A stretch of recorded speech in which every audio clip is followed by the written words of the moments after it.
আজ শুক্রবার 11ই মাঘ 2024 সালের 26শে জানুয়ারি মেষ রাশি মেষ লগ্ন এরিস সাইনের জাতক জাতিকাদের আজকের দিনটি কিন্তু এক প্রকার বেশ কাটতে চলেছে।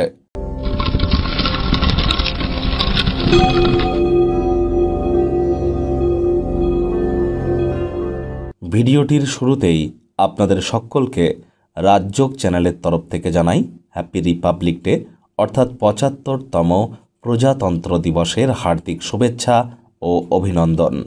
আজ শুক্রবার, অবশ্যই শুক্র গ্রহের বীজমন্ত্র ওম দ্রাং দ্রিং দ্রং শুক্রায় নমঃ সকাল দুপুর সন্ধ্যা 3 বেলায় 108 বার করে জপ করুন, অত্যন্ত উপকৃত হবেন।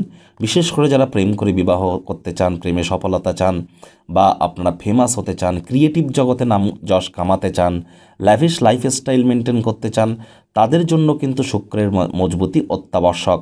আমাদের অনেকের ভ্রান্ত ধারণা আছে, সঠিকটি হলো যে শুক্র গ্রহেই কিন্তু দেবী লক্ষ্মী এবং কুবের দেবের বসবাস। তাই আজ শুক্রবারের দিনই কিন্তু আমাদের উচিত সন্ধ্যাবেলার সময় লাল রঙের বস্ত্র পরিধান করে লাল রঙের আসনে বসে লক্ষ্মী দেবীর পাঁচালি পড়া নিরামিষ খেয়ে, সেটি কিন্তু আমাদেরকে অত্যন্ত উপকৃত করতে পারে। পরপর 9টা শুক্রবার করে দেখুন, লাইফে ম্যাজিক হবে। ভাগ্য মিটার আজ আপনাদের বলছে 7.5 আউট অফ 10, ভাগ্য আপনাদের অনুকূলেই থাকবে। তবে অর্থ, কর্ম, পরিবার এই 3 ব্যাপারেই আপনাদেরকে একটু সাবধানতা অবলম্বন করেই চলতে হবে। আজ কায়িক পরিশ্রম হলেও শরীর মনে সতেজতা এবং তরতাজাই আপনারা অনুভব করবেন। দীর্ঘদিনের পুরনো রোগশোক অসুস্থতা থেকে আজ মুক্তি পাওয়ার দিন, পরিত্রাণ পাওয়ার দিন। আত্মবিশ্বাসের অভাব পরিস্থিতিকে আরও জটিল করে দিতে পারে, অগ্রগতিকে আটকে দিতে পারে। আত্মবিশ্বাসকে ফিরে পেতে আজ প্রাণ খুলে হাসুন, মুখে একটি প্রাণোচ্ছল প্রাণবন্ত হাসি সর্বদাই রাখুন। ব্যয়বহুল একটি দিন, খরচ বাড়বে, মানসিক শান্তি বিঘ্নিত হতে পারে। এই কারণে টেনশন নেবেন না, ইন ফিউচার পরিস্থিতির উন্নতি হতে চলেছে। নতুন উদ্যোগ পরিকল্পনার পাশাপাশি নতুন নির্মাণ কার্যকে আজ পিছিয়ে দিন।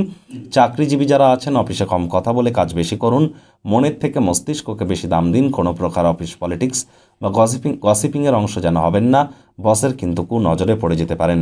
রাজনীতিবিদ যারা আছেন, জনসংযোগ বৃদ্ধি করুন, কঠোর কায়িক পরিশ্রমের কোনো বিকল্পই কিন্তু নেই। শর্টকাট অবলম্বন করে আখেরে আপনারা খুব বেশি দূর এগিয়ে যেতে পারবেন না। শিক্ষার্থী বিদ্যার্থীরা যে কোনো প্রকার পরীক্ষা প্রতিযোগিতায় অংশগ্রহণ করলে আপনারা অবশ্যই সফল হবেন। উচ্চশিক্ষার জন্য যারা বিদেশ যাত্রার কথা ভাবছিলেন, ভাগ্যদেবীও কিন্তু আজ আপনাদের পক্ষেই আছেন। আজ সন্তান সন্ততি থেকে থাকলে তারা তাদের কৃতিত্বের দ্বারা আপনাদেরকে গর্বিত করবে। প্রেমিক প্রেমিকা, স্বামী স্ত্রী উভয়ের ক্ষেত্রেই বলবো, ফুল ফুটুক আর না ফুটুক, আজ আপনাদের প্রেমের বাগানে বসন্ত। দিনটিকে যতটা সম্ভব রোম্যান্টিক করে তোলা যায় সেই প্রচেষ্টাই আপনাদের করা উচিত। অবিবাহিতদের বিবাহের যোগ পরিলক্ষিত হচ্ছে। যারা প্রেমে পড়েননি তাদের জীবনে স্বপ্নের নারী বা পুরুষের আগমন আজ কিন্তু হতেই পারে। একটু প্রচেষ্টা আপনাদেরকেও করতে হবে। পরিবারের সদস্যদের উপরে ডমিনেটিং নেচার দেখাতে গেলেই কিন্তু ক্ষতি। অহেতুক অনর্থক যুক্তিতর্কের সৃষ্টি হতেই পারে। সমালোচনার পাত্রপাত্রী হতে পারেন। পরিবার পরিজন নিকটস্থানীয় ব্যক্তিবর্গদের উপরে জোর করে নিজের মতামতকে জাহির যেন করবেন না। ছোটোখাটো ব্যাপারে অন্যের ভুল ত্রুটি ধরার স্বভাব থাকলে ত্যাগ করুন।